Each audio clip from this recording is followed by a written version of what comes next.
Обещание крымских властей до конца 2015 года газифицировать весь полуостров уже, можно с уверенностью сказать, не сбылось. Треть республики по-прежнему живет в ожидании голубого топлива. Наши журналисты побывали в одном из таких поселков, чтобы узнать, рассчитывали ли люди на то, что премьер сдержит слово, и как они подготовились к зиме.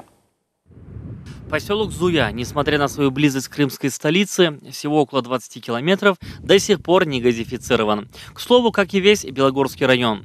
Здесь голубое топливо ждут еще с советских времен. Али Алиев живет в этом поселке 17 лет, и все эти годы его семья мечтает, что когда-нибудь в их доме появится газ.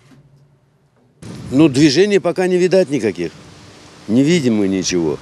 Вот. Уголь, дрова за бешеные деньги покупаем. Я сейчас не работаю, пенсионер, инвалид. Вот на одной пенсии пытаемся как-то собрать немножко денежку. Вот сейчас чуть подкопил, буду дрова покупать. Стволы старого орешника навалились на электрические провода. Пришлось их спилить. Этих дров хватит Али на какое-то время, а потом придется покупать.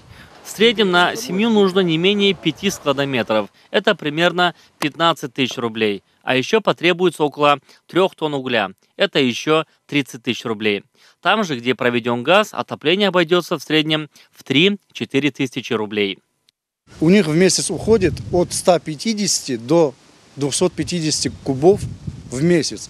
Грубо говоря, за зиму они как раз в эти 1000 кубов укладываются. И чувствуется разница, конечно, где 47 тысяч отдать за зиму и где отдать 3, пусть 4 тысячи рублей. Это же 10-кратная цена. Хотя за эти деньги, допустим, можно было бы сделать во дворе что-то там. В августе 2014 года крымчане услышали радостное известие. К концу 2015 будет газифицирован весь Крым. Это обещание прозвучало из уст премьера Сергея Аксенова. Газификация будет завершена к 2015 году всего Крыма. Поручение президента есть в полном объеме. Правда, уже в сентябре 2015-го Сергей Аксенов озвучил другую дату – 2020 год. Об этом он сообщил во время отчета в Госсовете Крыма. По его информации, 100% газификация предусмотрена федеральной целевой программой развития Крыма.